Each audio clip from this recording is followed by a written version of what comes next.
इस वक्त हम डोडा के अकरमाबाद के इलाके में मौजूद हैं, जो वार्ड नंबर 7 जिसको बताया जाता है, और यहाँ पे शहर की जितनी भी गंदगी है वो यहाँ पे जमा की जाती है, इस इलाके में जमा की जाती है।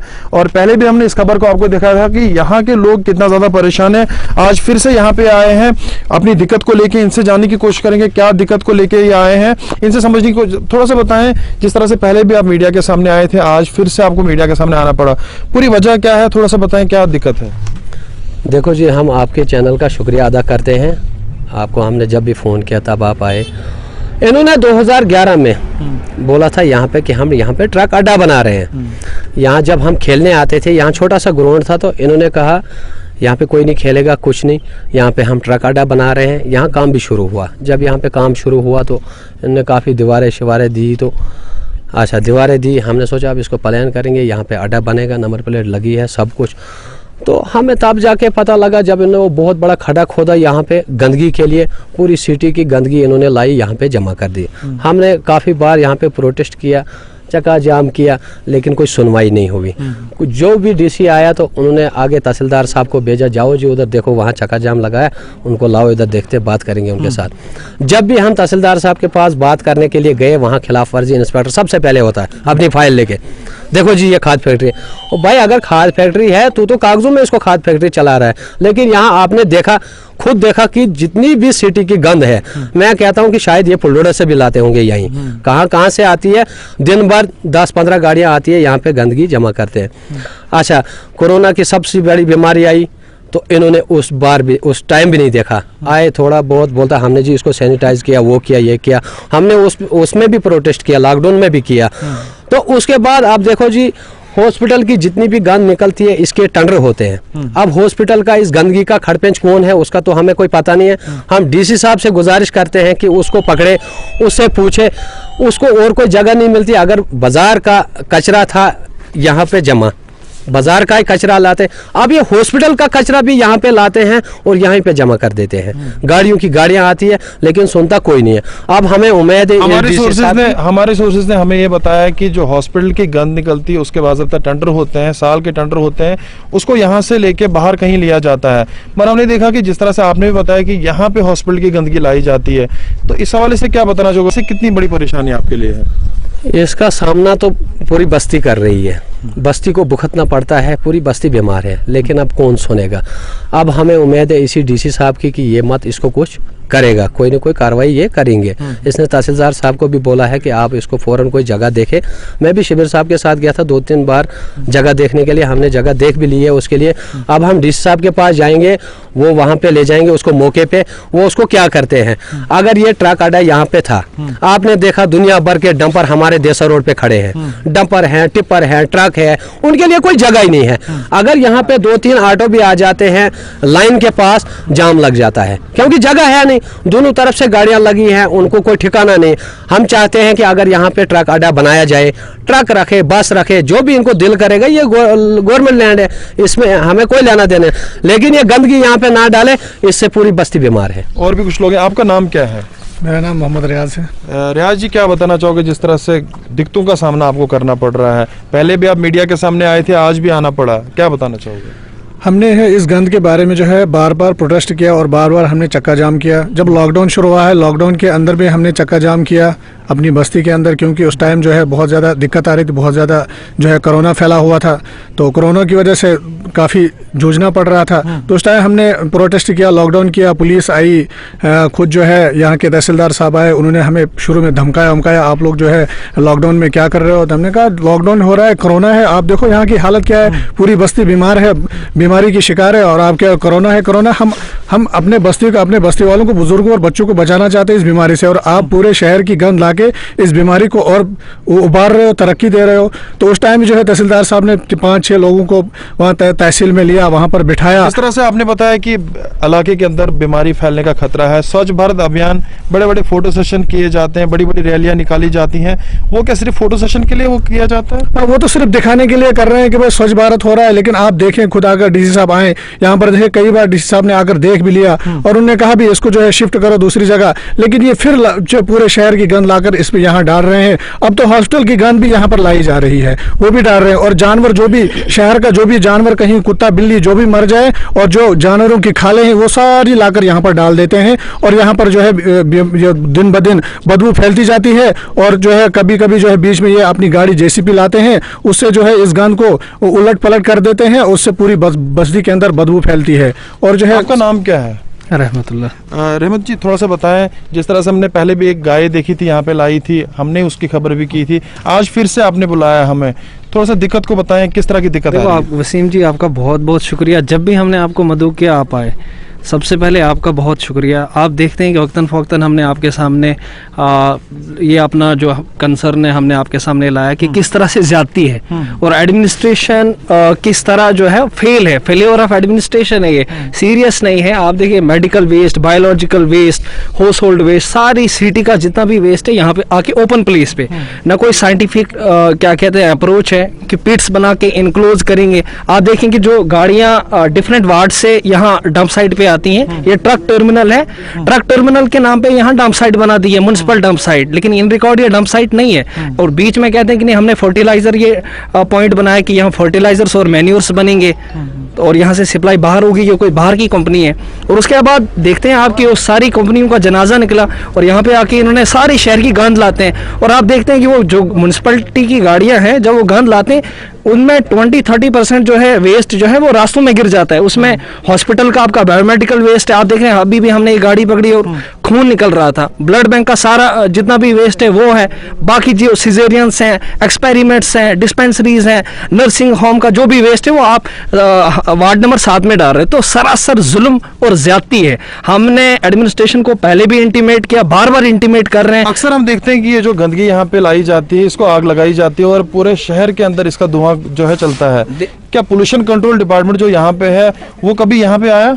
देखें, स्टेट पोल्यूशन कंट्रोल बोर्ड मुझे तो लगता है कि एग्जिस्ट ही नहीं कर रहा है। और अगर एग्जिस्ट कर रहा है तो गरीब लोगों के लिए, पोल्यूशन के नाम पे आप गरीबों को लौटते हो, पोल्यूशन के नाम पे आप ट्रांसपोर्ट के जो लोग हैं उनको दबाते हो, उनसे कमीशन लेते हो। यहाँ कहाँ है? यहाँ तो साल भर आग लगी होती है, डेली आप देखो, एक दिन आग नहीं होगी, दूसरे दिन 3-4 दिन, 3 दिन तो आज भी आग को हो गया। तो पोल्यूशन कंट्रोल बोर्ड है कहाँ पे? मर चुका है। एडमिनिस्ट्रेशन सीरियस नहीं है। एडमिनिस्ट्रेशन इन नटशेल हमें प्रोवोक कर रही है।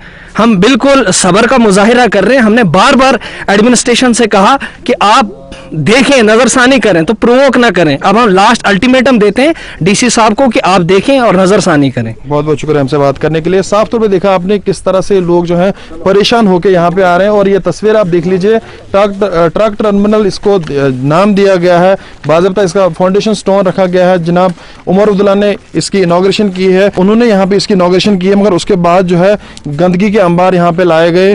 जिस तरह से ये बता रहे हैं कि हमें बताया गया कि यहाँ पे ट्रक टर्मिनल बनेगा, उसके बाद गंदगी यहाँ पे लाई गई। तो कहीं ना कहीं ये साफ तौर पे बताते हैं कि 7 नंबर वार्ड में क्यों ये गंदगी लाई जाती है, परेशानियों का सामना इनको करना पड़ता है। और हर दिन ये मीडिया के सामने आते हैं। पहले भी आपने देखा होगा किस तरह से मीडिया के सामने आए थे। और जो गंदगी यहाँ पे लाई जाती है वो हॉस्पिटल से लाई जाती है, डिस्पेंसरी से लाई जाती है, अलग अलग जो हॉस्पिटल यहाँ पे काम करते हैं वहां से लाई जाती है। उम्मीद ही कर सकते हैं कि एडमिनिस्ट्रेशन जल्द से जल्द इस पर कोई बड़ा फैसला लेगी। मैं Ved Prakash Gupta, president municipal council डोडा। इसके बारे में मैंने पहले भी 2-3 बार एडमिनिस्ट्रेशन से बात की थी। उन्होंने उस वक्त माना था कि आप इनको थोड़े दिनों के लिए यहाँ ये सामान डालने दो, क्योंकि यहाँ और कहीं भी जगह नहीं है।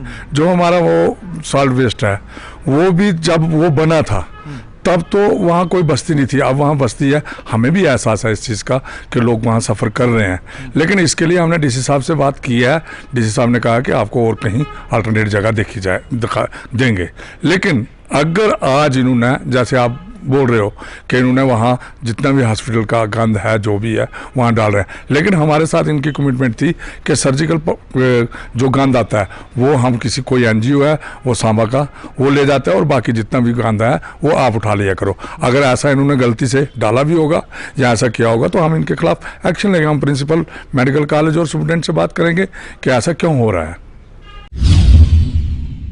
सब डिवीजन गुलमर्ग के फिरोजपुरा गांव में आज दौरान शब अब्दुल मजीद ऋषि नामी के घर में अचानक आग नमूदार हुई। इस आग ने इस पूरे मकान को अपने लपेट में ले लिया है। जब हमारे यहाँ पर घरवालों से बात हुई तो उनका यही कहना है कि शॉर्ट सर्किट की वजह से आग नमूदार हुई। और अब यहाँ के मकामी लोगों और फैमिली मेम्बर्स ने इंतजामिया पर यही डिमांड रखी है कि इन्हें जल्द अज जल्द माकूल मुआवजा फराहम कर देना चाहिए ताकि इन्हें इन सर्दियों के आयाम में मजीद मुश्किलात ना हो सके। इस वक्त आपको सीधे फिरोजपुरा ले चले और दिखाते यहाँ पर क्या कह रहे हैं घर वाले इस हवाले से। आज रात 3 बजे के करीब शॉर्ट सर्किट की वजह से आग यहाँ पर हुई, तो उसके बाद उन्होंने कांटेक्ट किया फायर सर्विस को, तो उन्होंने वो टाइम पे ही वहाँ से निकले, उसी वक्त तुरंत वो इमीडिएटली वहाँ से निकले। तो वहाँ पर कुछ दिक्कत आई हमें रोड से कि कुछ अफरादों ने वहाँ पर वो दरख्त एक दो है जो मेन काज हुआ वहाँ पे। जब उन्होंने, मैं एडमिनिस्ट्रेशन से अपील करता हूँ कम से कम इस वक्त जो मालिक मकान है बिल्कुल खाकिस्तर हुआ है, इसको कम से कम जो फॉरेस्ट डिपार्टमेंट है चाहे इसको भी कहीं ना कहीं लकड़ी का इसका इंतज़ाम हो जाए ताकि ये इसको दूसरी तरह से हम फिर बना सके। ये बाकी यहाँ पर एक कोई फाइनेंस असिस्टेंट अगर कोई केस है या कुछ मसला है तो इसको कम से कम जल्द से जल्द वागुजार किया जाए। सर हुआ इसका मालिक का नाम है अब्दुल मजीद रेशी, जनाब मोहम्मद सुभान रेशी। ये पूरे तरह से खाकिस्तर हुआ है। मैक्सिमम रात के 2:30 से 3 बजे के दरमियान ये आग नमोदार हुआ शॉर्ट सर्किट की वजह से। ये पूरा खाकिस्तर हुआ है, कोई नहीं आया है, कोई नहीं। हम गवर्नमेंट से गुजारिश करते हैं कि वो यहाँ पे आए और खुद जायज़ा ले गए, यहाँ पे इनका मावनत पूरी तरह से मावनत किया जाए। ये 2:30 बजे से लेकर 3 बजे तक लगी हुई है, लेकिन ये शॉर्ट सर्किट की वजह से ही लगी है। घर वाला खाकिस्तर हुआ, ये बहुत नुकसान हुआ इसको, कुछ भी नहीं बचा इस मकान में से। अब यही अपील है गवर्नमेंट की तरफ कि इनको थोड़ा सा मावनत की जाए ताकि ये भी रहने के लायक हो जाए। और आजकल सर्दियों के दिन चल रहे हैं, मतलब बर्फ़बारी होने जा रही है, तो इस वजह से भी इनको बहुत सारी मुश्किलात का सामना करना पड़ेगा। तो और दूसरी बात, फायर एंड एमरजेंसी सर्विस को हम अप्रिशिएट करते हैं, वो टाइम पे आ गए, लेकिन उनको कुछ दिक्कत हो गई। जो रोड्स वगैरह हमारे यहाँ पे R&B की तरफ से बनाए गए हैं उनमें कुशादगी नहीं है, तो उसकी वजह से फायर सर्विस को आधा घंटा लेट हो गया। तो उसकी वजह से थोड़ा सा और बच जाता, लेकिन वो 20 मिनट लेट होने की वजह से थोड़ा सा और बहुत ज़्यादा डैमेज हो गया। गुरु नानक लेवा जो साथ संगत है उनको और बाकी तबके के लोगों को इस शानदार दिन पे मुबारकबाद देता हूँ, क्योंकि हमारे पहले गुरु जिन्होंने सिख धर्म की बुनियाद रखी, उनका जन्मदिन हम बड़ी उत्साह और खुलूस से मना रहे हैं। आप लोगों का भी बड़ा तहे दिल से शुक्रिया अदा कर रहे हैं जिन्होंने ये कवरेज यहाँ की और ये सारे निज़ाम को आगे लोगों के आगे रखना है। तो ये हमारे गुरु नानक देव जी का जन्मदिन है और ये जो मुकाम है ये हमारे छठे गुरु यहाँ पहुँचे हैं, गुरुद्वारा शादी मरग, जो बड़ा ही अहम, वहाँ खुद यहाँ पहुँचे हैं, तो लोग ये भी यहाँ पहुँचे हैं दर्शन करने। तो ये गुरुद्वारा आज यहाँ कीर्तन का प्रोग्राम था, गुरु अखंड पाठ साहब का भी प्रोग्राम था जिसका भी अभी भोग पड़ा है, अभी मेन दीवान चल रहा है, तो उसका भी 1-1:30 बजे तक ये प्रोग्राम हो जाएगा जिसमें कीर्तन और बाकी कथा वगैरह गुरु साहब की बानी उच्चारी जा रही है, लंगर भी चलेगा। और गुरु नानक देव जी ऐसे गुरु हुए हैं जिन्होंने भाईचारे के लिए, सच्चाई के लिए बहुत कुछ कुर्बानियाँ दी हैं, दुनिया का चक्कर लगाया इसीलिए कि ये भाईचारा कायम रहे। हमारा वाहिद ही एक मैं मज़हब कह सकता हूँ कि जिसमें लंगर में चाहे वो किसी भी कास्ट है, चाहे वो मुसलमान है, सिख है, हिंदू है, कोई भी किसी कास्ट के इकट्ठे एक ही सब में बैठ के खाना खा रहे हैं। ये लंगर की बुनियाद भी उन्होंने डाली है, उन्हों के नक्शे कदम पे हम चल रहे हैं और कोशिश कर रहे हैं कि सारा ये भाईचारा हमारा कायम रहे, इसी तरह हम लोगों की सेवा करते रहें। Thank you. आप देख रहे हैं JK24/7 न्यूज़ और मैं नदीम। और इस वक्त की अगर हम बड़ी खबर से आपको रूबरू कराएं कि शुमाली कश्मीर के ज़िले कुपवारा के हंदवारा इलाके में जो है आज सुबह एक दिलदोज़ हादसा पेश आया, जब एक नॉन स्टॉप गाड़ी जो कि कुपवारा से आ रही थी और जो कि अगर हम देखें वटाई के पास जो ही वो पहुंची तो जो है वो एक हादसे का शिकार हुई, जिसमें अगर हम देखें जो नॉन स्टॉप गाड़ी कुपवारा से श्रीनगर के लिए जा रही थी तो उसमें जो लोग सवार थे और वो जो है ज़ख्मी हुए। और मैं आपको बताऊं लगभग अगर हम देखें 28 लोग जो है इस एक्सीडेंट में ज़ख्मी हुए हैं। और जो ही इस इलाके में ये खबर फैली और यहाँ पे अगर हम देखें तो जम्मू कश्मीर पुलिस के साथ साथ अगर हम देखें जो SDH हॉस्पिटल हंदवारा है, सब डिस्ट्रिक्ट हॉस्पिटल हंदवारा के अगर हम देखें तो तुरंत जो है कार्रवाई की गई जम्मू कश्मीर पुलिस और अगर हम देखें हेल्थ डिपार्टमेंट की जानिब से, हॉस्पिटल अथॉरिटी की जानिब से जो है फौरी तौर जो है गाड़ियां भेजी गई और जो भी वहां पे ज़ख्मी लोग थे लगभग हम देखें 28 लोग इसमें ज़ख्मी हुए और उनको जो है वहाँ इवैक्यूएट किया गया, जिसकी अगर हम देखें इवैक्यूएट करने के बाद जो है उनको हॉस्पिटल मुंतकिल किया गया, हंदवारा हॉस्पिटल मुंतकिल किया गया है। और उसके बाद की अगर हम बात करें तो बताया जा रहा है कि इसमें जो है 5 लोगों को जो है गंभीर चोटें आई, जिसके बाद जो है उनको 3 लोगों को जीएमसी बारामूला के लिए मुंतकिल किया गया है। और साथ ही साथ अगरचे हम देखें 2 लोगों को जो है श्रीनगर SMHS हॉस्पिटल में जो है उनको रेफ़र किया गया है मज़ीद इलाज मालजे के लिए। तो अगर हम देखें लगातार ऐसे हादसे जो है जम्मू कश्मीर के अंदर देखने को मिल रहे हैं, जिसमें आए दिन जो है सड़क हादसों की जो है इतलाएँ मासूल होती है, जिसमें अगरचे हम देखें कीमती जानों के साथ साथ जो है काफ़ी ज़्यादा लोग ज़ख्मी हो जाते हैं। और उसी हवाले से अगरचे हम आज की बात करें तो आज जो कुपवारा से श्रीनगर की तरफ जो एक नॉन स्टॉप गाड़ी जो सुबह सुबह जो है 8 बजे कुपवारा से एक नॉन स्टॉप गाड़ी श्रीनगर की तरफ जाती है, तो जिसमें अगरचे हम देखें लोग अक्सर जो है ट्रैवल करते रहते हैं। तो आज अगर जो हम देखें हंदवारा से निकल के जो ही वो आगे की तरफ निकली श्रीनगर की तरफ, तो वहाँ पे जो है एक वटाइन में जो है ये हादसा पेश। पर फिर से जिला सांबा से पशु तस्करी के हवाले से सामने आ रही है। आपको बता दें कि एक बार फिर से सांबा पुलिस ने आज एक पशु तस्करी का बड़ा प्रयास विफल किया है, जिसमें 12 बेजुबान पशु बचाए गए हैं और 2 तस्कर इसमें गिरफ्तार किए गए हैं सांबा पुलिस की तरफ से। आपको बता दें कि सांबा पुलिस को जो इंफॉर्मेशन मिली उसी इंफॉर्मेशन पर सांबा पुलिस ने काम किया और सांबा के नड इलाके में एक ट्रक को धर दबोचा। और जो ट्रक मेरे पीछे आप देख रहे हैं यही वो ट्रक था जिसमें पशुओं को जो है वो इलीगल तरीके से कश्मीर घाटी को ट्रांसपोर्ट किया जा रहा था। और आपको बता दें कि इसमें बड़ी चालाकी से तस्करों ने जो है ऊपर के हिस्से में लोहे के क्रेट्स डाले हुए थे कि ताकि पुलिस को पता ही ना चले कि इसमें पशुओं की जो वो स्मगलिंग की जा रही है। यानी एक अलग ही तरह का हथकंडा अपनाकर ये तस्कर चल रहे थे।